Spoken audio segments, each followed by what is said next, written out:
Well, this morning we're going to begin what I think will be a four-part uh, series on the whole area of, as the Christian community, how do we respond to the issue of homosexuality, which is becoming such a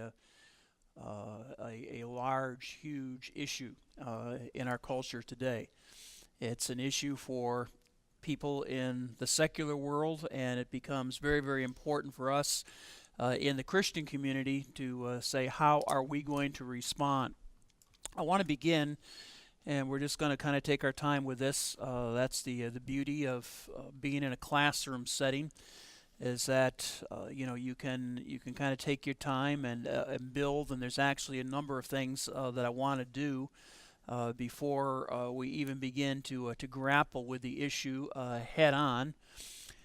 It's something that I've done a lot of thinking about, a lot of study about, a lot of reflecting on. Some of the things that I feel that the Lord has given to me over the past couple of years. I've taught, in the ethics class here that I teach in the second semester. But I wanted to develop something that was a little bit more comprehensive, than what I had done. Something that I could put into a format of a class like this that's dealing with basic foundations. And I want to share with you some of the recent books and authors that I've been working with, just so that I can give credit to them.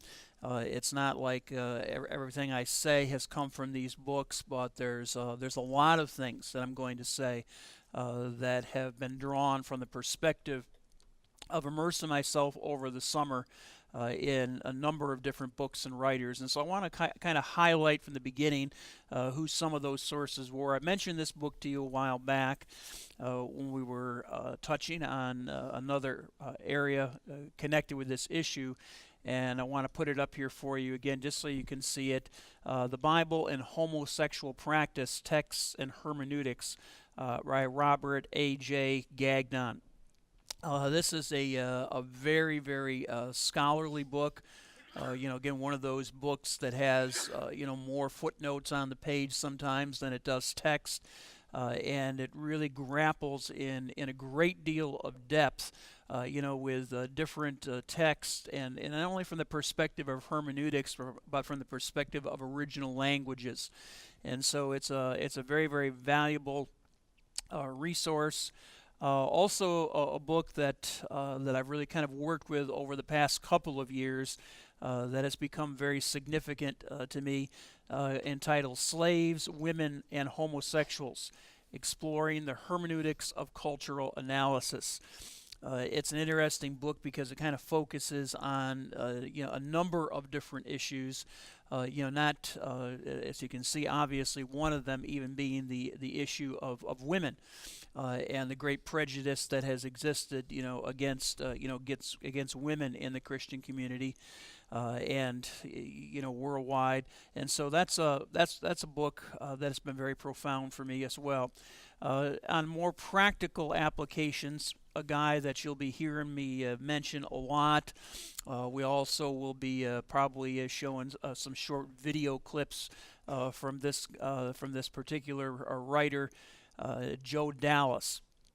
Joe Dallas has become probably, maybe the point person as far as ministry is concerned in the whole area of ministering to the homosexual in the 21st century. His first book that has been updated was called Desires in Conflict, Hope for Men Who Struggle with Sexual Identity. And that's a very, very it was a great book when it was written, and still stands as a very important book in this area. He has also written a book entitled The Gay Gospel. It actually was under a different title when he first published it, but he's updated it and brought in a lot of things. And this would be a very, very, if you wanted to maybe get like one book that would really help you interact with where things are today, this book, How Pro-Gay Advocates Misread the Bible. Joe Dallas is writing from the perspective of one who was on the inside. Not only was he one who was on the inside, that is, one who was immersed in the homosexual lifestyle, but he also joined, the Metropolitan Community Church, which, if we were to show a clip, from a service of the Metropolitan Community Church, in this class today, you would sit there and you might be wondering, well, it seems like, men are kind of together and women are together. You might pick up something if you really were looking for it, but on the surface, it would appear to be like any other evangelical and even Pentecostal service that you might be a part of. They'd be singing the same choruses that you're singing. Their hands would be in the air. They would be singing praise and worship and adoration to Jesus. Well, he talks in this book. He shares his testimony of how he ended up in that church, ended up being a leader in that church. He was an evangelical leader before, but now he writes from the perspective, of course, of having come out of that, and really brings in a lot of practical issues. He deals with basically how we interact with the gay community today, who's basically trying to say, we're not talking about being promiscuous. We're basically talking about two men who are entering into a covenant, lifetime commitment together, or two women who are entering into a lifetime covenant commitment together, to be faithful to one another, to serve the Lord, to be a part of their church, and so he interacts with that kind of mindset. And so different chapters, in this book, he has all the arguments that are brought from the gay community: Genesis and homosexuality, Moses and homosexuality, Paul and homosexuality. Examines all of the hot scriptures, the different ways, plus examines beliefs and ideologies. Ideologies like homosexuality is inborn, homosexuality is unchangeable, psychology says it's normal, 10% of the population is gay. He interacts with all of that from the perspective of one who was totally immersed on the inside but now has come out. So it becomes a very powerful book. Another writer, Leanne Payne, wrote a book. Again, this is an old classic, but still stands the test of time. A book called Crisis in Masculinity. And she's written a number of books, co-authored with some authors, dealing with the whole area of healing and how we minister to people caught. This is a book that it's kind of expensive. But it's called The Complete Christian Guide to Understanding Homosexuality. Joe Dallas is one of the editors, along with Nancy Hesh, but there's many, many different contributors to this. One of the real beautiful things that this book does is that it actually takes you through in a number of different places, different conversations, that if you were to be having, it gives you the basic lines that a homosexual is going to say. Certain things they are always going to say, and it kind of walks you through the response, of how you can lovingly respond to that in such a way, instead of shutting the dialogue down, but continue to open it up. Filled with a lot of things, and it focuses not only on the area of male homosexuality, but the fourth part has a whole section counseling women who struggle with lesbianism. Tips for ministry to homosexual struggles, has a section on sexual addiction, the parent's dilemma, the spouse's dilemma. What do you do when you find yourself in a marriage and realize that your husband or your wife has had that orientation, and that all comes to the surface. How do children deal with it?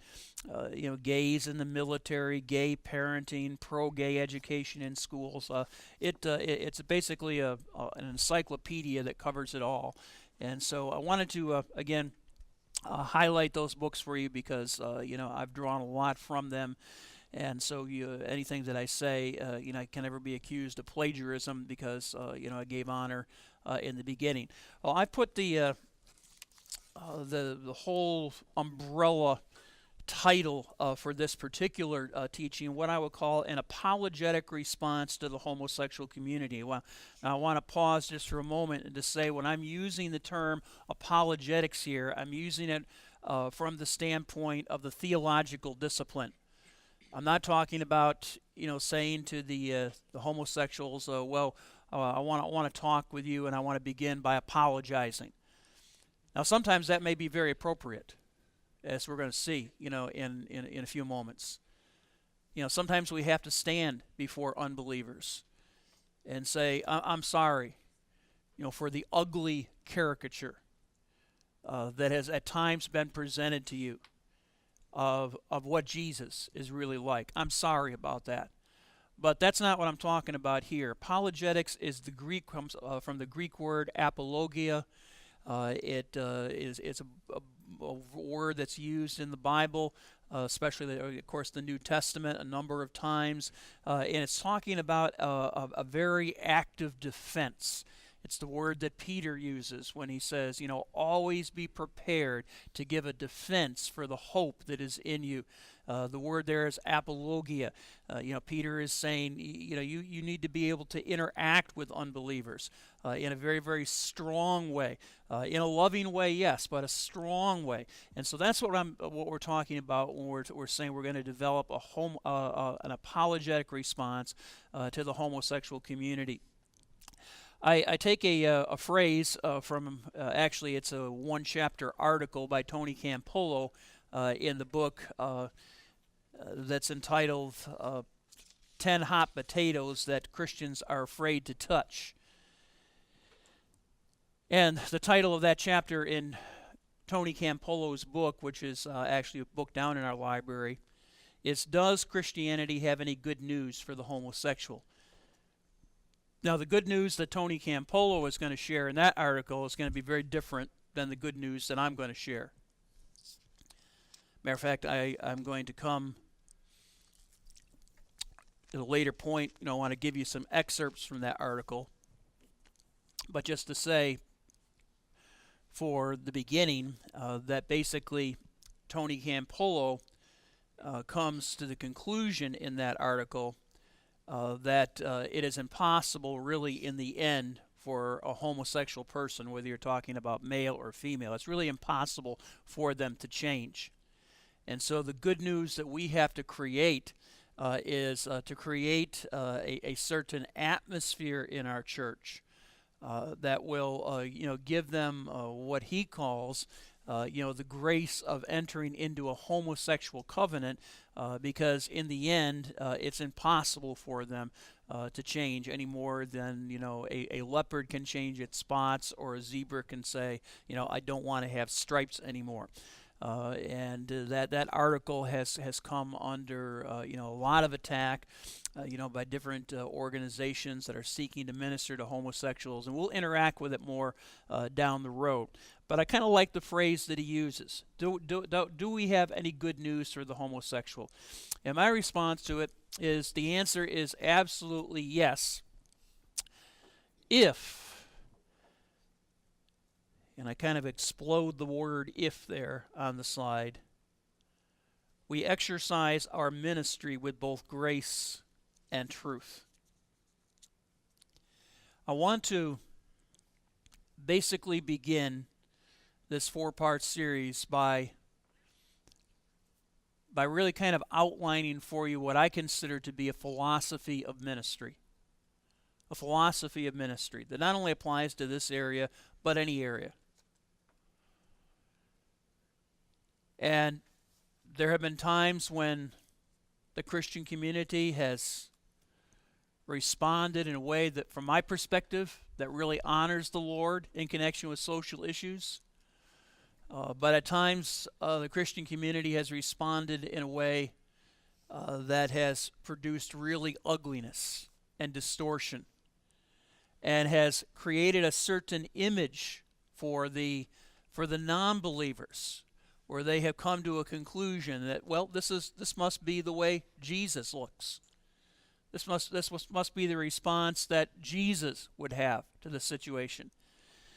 And so we want to begin with this whole area, as I said, of looking at a philosophy of ministry. And I want to kind of outline, and some of this was taken from Joe Dallas and others, and just my own reflections, having lived through all these decades. I'd like to give you an overview, and it's a real jet plane ride over the terrain. And so we're going to be able to see it, but not a lot of the details. We don't have time to do that. But some of these books, would take you down that road. An overview of the response of the Christian community to this issue. It wasn't like, it was just in our lifetime all of a sudden that homosexuals came to the surface. And I want to begin with a statement by Richard Lovelace that he made back in 1981.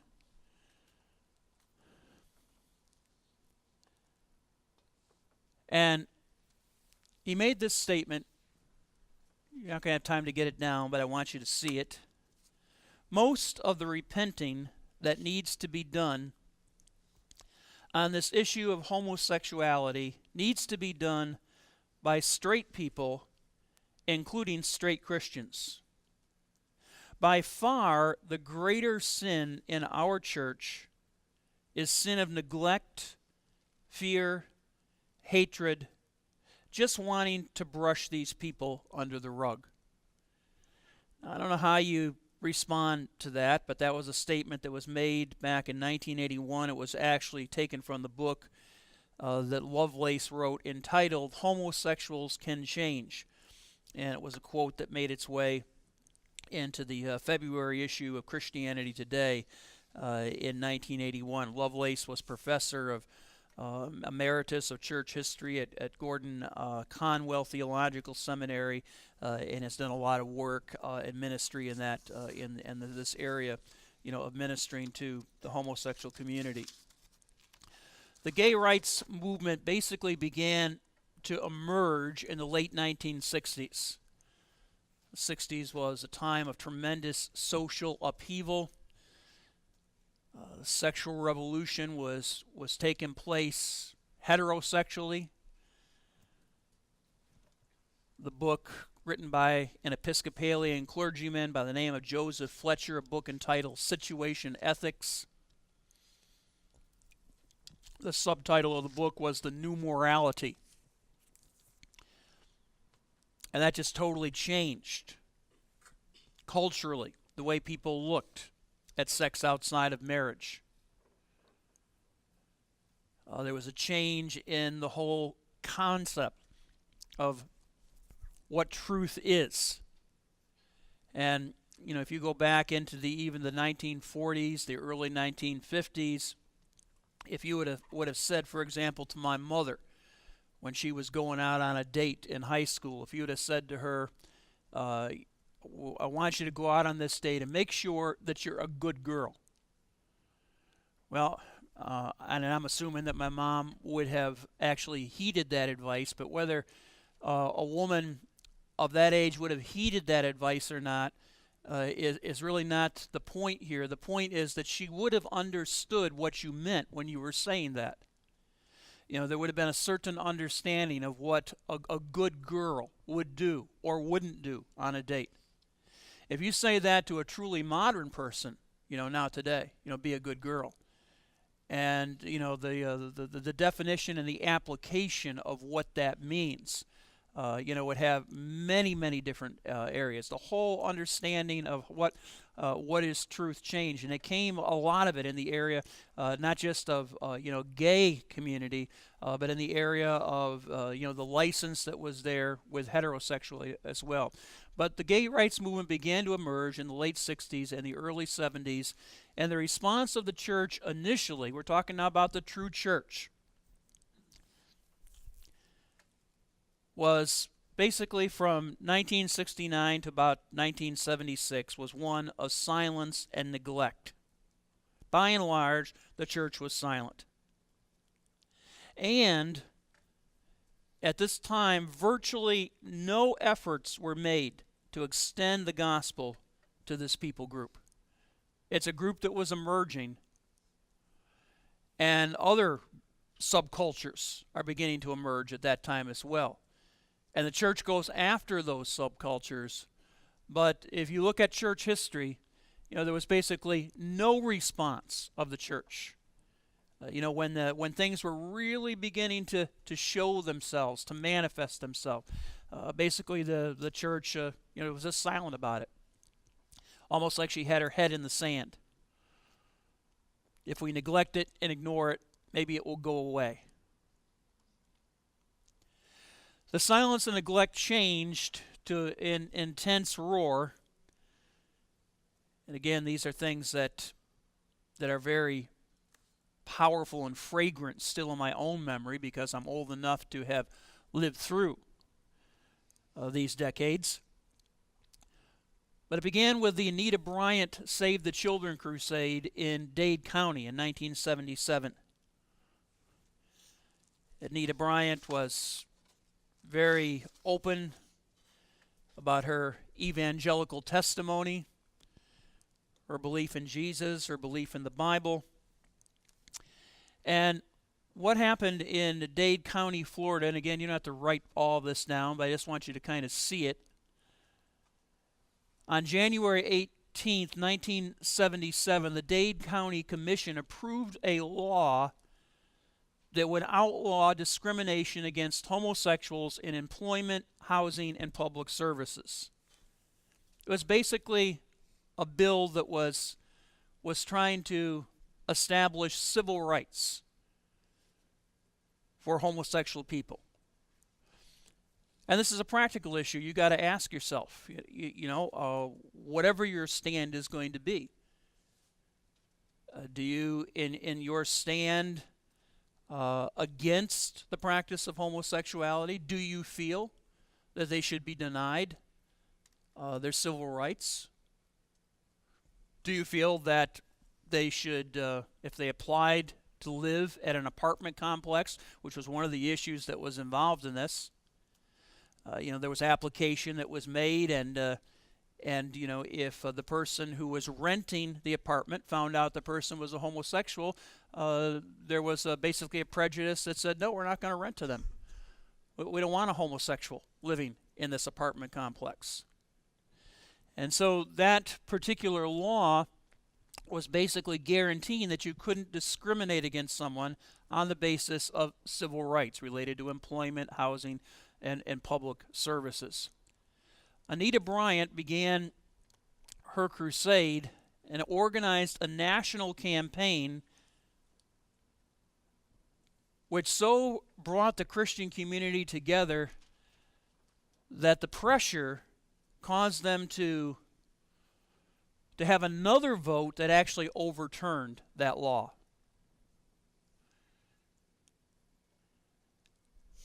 And so after it was overturned, it's basically all right to say, well, I'm not going to rent this apartment space to a homosexual person. The law was basically overturned. And so it was a battle really about civil rights. It wasn't so much a battle about the issue of homosexuality itself. It was basically saying, these people are not only sinful people, but they're the kind of sinful people that we want to make sure are put over, in a corner somewhere and kept away from the mainstream. And so now, as far as the homosexual community is concerned, in the late 1970s, that is basically the position, of the church. I just looked at a viral video that's going viral by this Baptist preacher, that was going on a rant recently about what he thought we should do with all of the queers. And the lesbians, and he's in a large church there, and he's preaching, and he's going on this rant, and he says, we should basically erect these concentration pens, with electrified barbed wire, and put all of the lesbians in one, big, he describes how large he thought it should be, put all of the queer men, in the other, kind of drop food to them into that compound from helicopters, but basically letting them all die off. There's no way they can reproduce, and that way we could totally eliminate, the whole area of homosexuality. This problem, we could eliminate this. I forget the guy. Matter of fact, I think I'm going to show you that clip, down the road. It's just, kind of again Christians behaving badly. We're talking about a guy, that's a Bible, believing. That's the real issue. I mean, the guy is a legitimate brother in Christ. And you kind of look at it and you're saying, I know you're in the same family, but you embarrass me. You shame me. You're kind of ashamed of some of your own family members, when you hear that kind of stuff. But the beginning of that kind of thinking emerged, right here. The aftermath of that in the 1970s is that Christian leaders now became very open, but the openness was related basically to expressing condemnation not only on homosexuality. Now, please hear me. When I'm going through this kind of stuff, you need to know where I'm going to land. I'm not going to, in the end, condone homosexual behavior. That's not where I'm going. By the time we get to the fourth session, that'll be very, very clear. But I'm talking here about a philosophy of ministry for your generation. And how are we going to respond? And basically Christian leaders began not only attacking the issue, but the people themselves.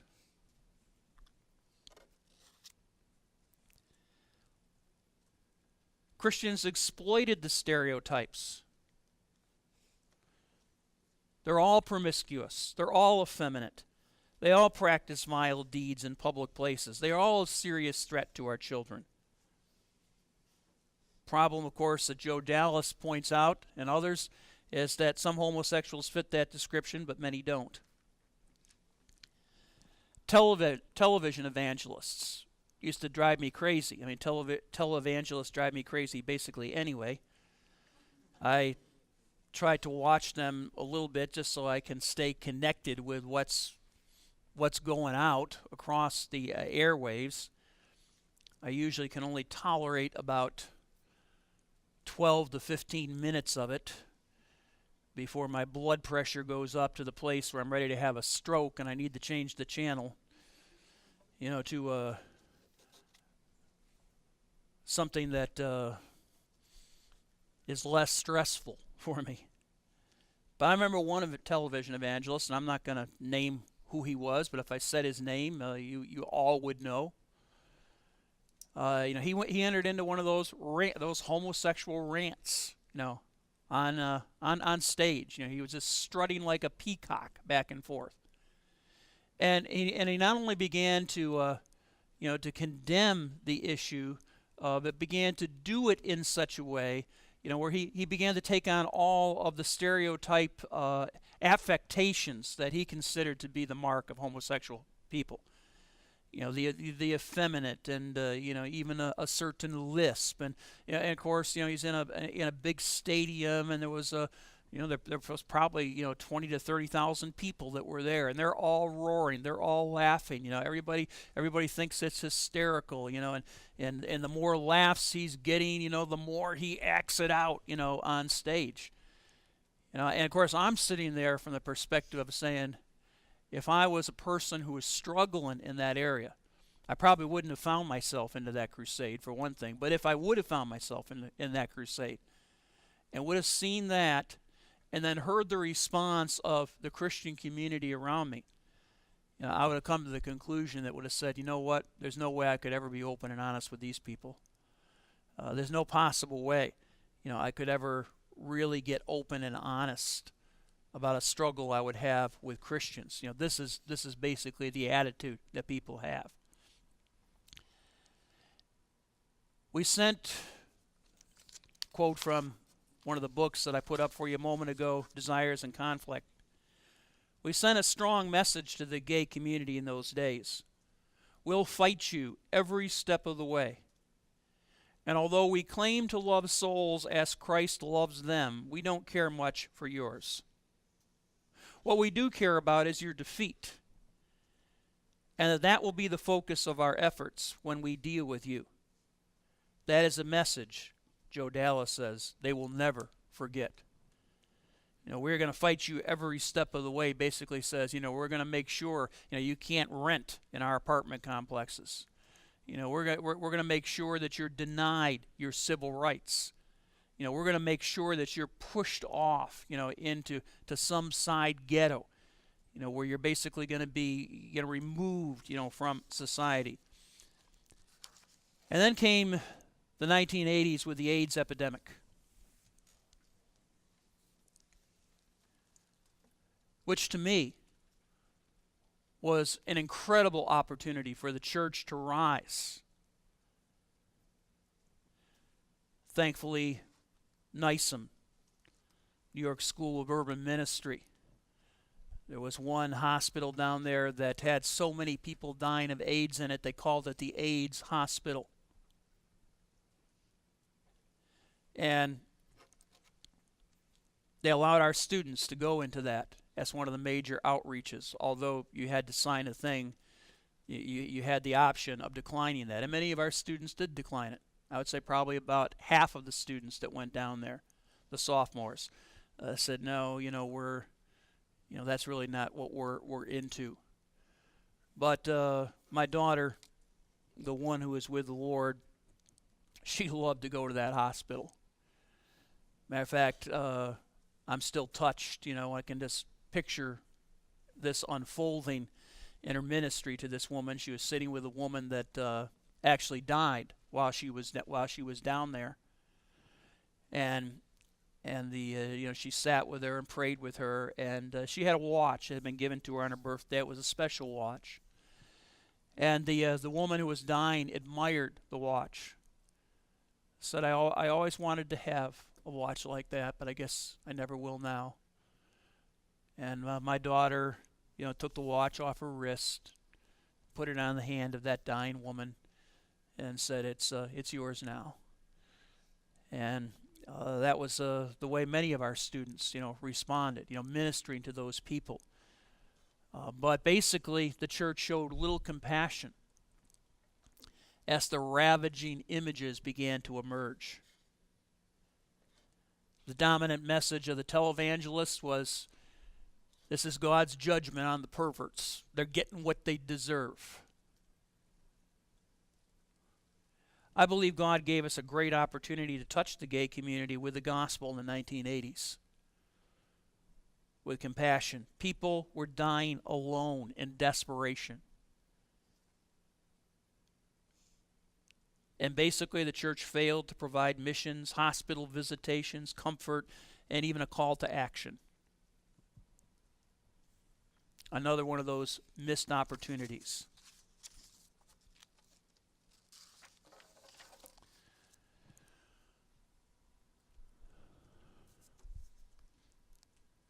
And again, I heard the same evangelist go on one of his rants.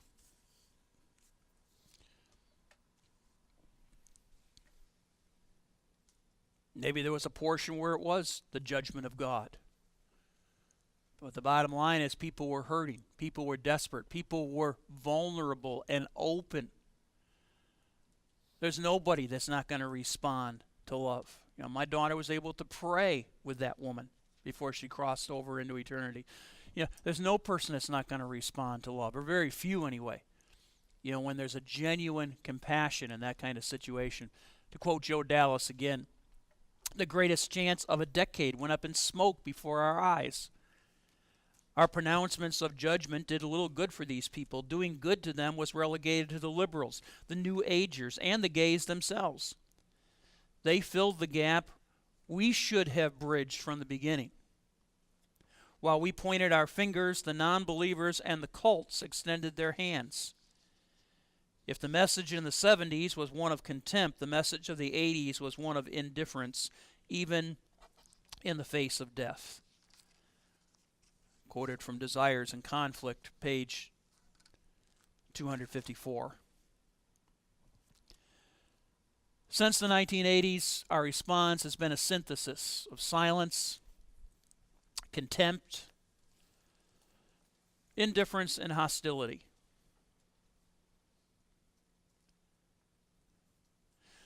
So as a philosophy of ministry, asking the question here, what would Jesus do in 2013? What would he do? And to use the phrase that I take from, I say it's from Randy Alcorn's book, Grace and Truth, but it's really right out of John chapter 1 and verse 14. Jesus would always act and respond in grace and truth. I want to begin to work with those two words for a moment to establish what I consider to be a philosophy of ministry, not just for this issue, but really for any issue that we face where we're trying to touch people. We spent the last two sessions talking about the tabernacle, the development of sanctuary, in the Old Testament, and how it has its beautiful application and fulfillment in the New. And one of the issues of sanctuary was this issue of God wants His glory to touch not only His people. That's the first thing that we see in the tabernacle of Moses. But He wants His glory to touch all the nations and the peoples of the world. And so that thought in itself brings us to John 1:14 that says, "The Word became flesh and made His dwelling among us. We have seen His glory," John says, "the glory of the one and only Son who came from the Father, full of grace and truth." The principle that I see from this verse is that the glory of the Lord can only be seen when grace and truth are revealed simultaneously. If people are only seeing grace, they're going to miss the glory of God. If people are only seeing truth, they're going to miss the glory of God. It's the simultaneous expression of both of those which demonstrates His glory.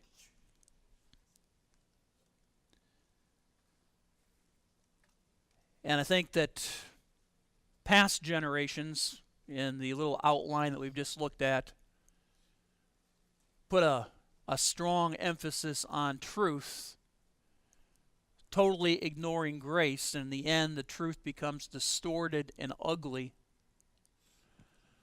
I think the danger for your generation is to ignore the truth and to put all the emphasis on grace. And the grace becomes very gentle, very compassionate, but because it's not coupled simultaneously with the expression of truth, the glory of the Lord is not seen in the way that He wants it to be seen.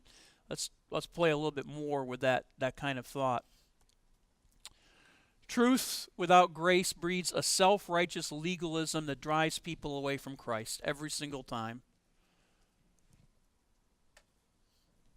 Of course, we immediately think, oh, well, yeah, that's the Pharisees.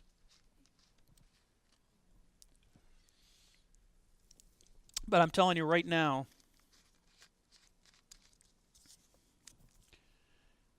there's some Pharisee in you and there's some Pharisee in me.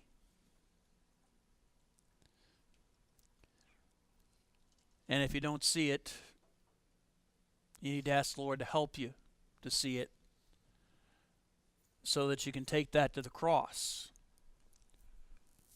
Pharisees marked by tremendous truth. I mean, their very name means the separated ones. Initially, the Pharisees were those who separated from mainstream culture and life and occupation for the purpose of just pursuing the Scriptures, studying the Scriptures, drawing the full meaning from the Scriptures. But if truth without grace is practiced over a sustained period, you have this self-righteous legalism. Grace without truth keeps people from seeing their need for Christ. I think that's the danger that we find ourselves in today. Gentle, loving, compassionate,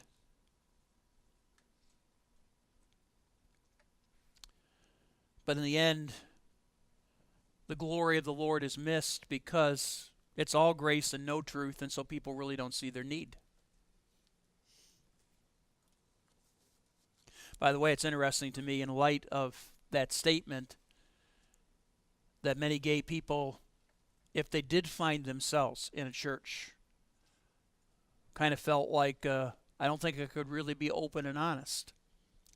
I've got at least 5 of my almost 3,000 friends on Facebook now who past students, some of them, one of them actually going back, one of my contemporaries in the sense of he and I were at school together here in the late 60s.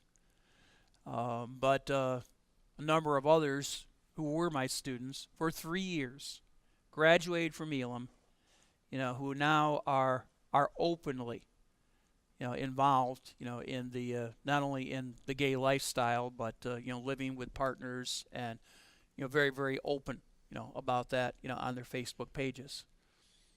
At least 5. I haven't had to go and count them. Maybe it's more than 5, but at least 5. People, who were here, people that were a part of the Christian community, but somehow, felt that, they could never bring this issue to the surface, which is one of the reasons why, I'm going to go after it in this class, in the foundations class, why I feel it's worthy, of at least, 4 sessions together. Our relationship with unbelievers, as we look at this expression of grace and truth, and the words of Jesus are so profound here. He says, "Remember what I told you, a servant is not greater than his master. If they persecuted me, they will persecute you also. If they obeyed my teaching, they will obey yours also." So what's Jesus saying? When we preach the message with grace and truth, are people going to persecute us, or are they going to obey us? The answer is yes. It's both. And that gives us a very beautiful standard to begin to evaluate our philosophy of ministry. If you're in a place where all unbelievers hate you, something's wrong. On the other hand, if you're in the place where every single unbeliever thinks you're just wonderful, they love you, you're so gracious, you're so kind, you're so gentle. If we offend everybody, it's truth without grace. And if we offend nobody, it's grace without truth.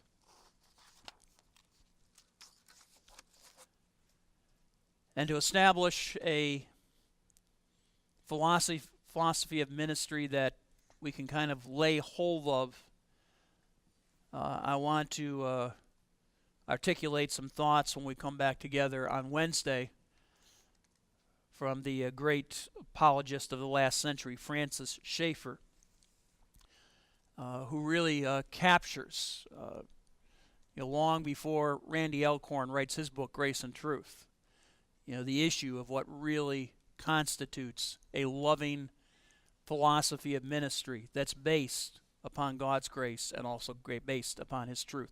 So this is where we'll pick it up on Wednesday and begin to launch into this. In the end, we're going to be looking at the different scriptures. We're going to go after all the different pieces, but this is how I wanted to begin with this kind of challenge this morning. All right, God bless you. Have a good morning.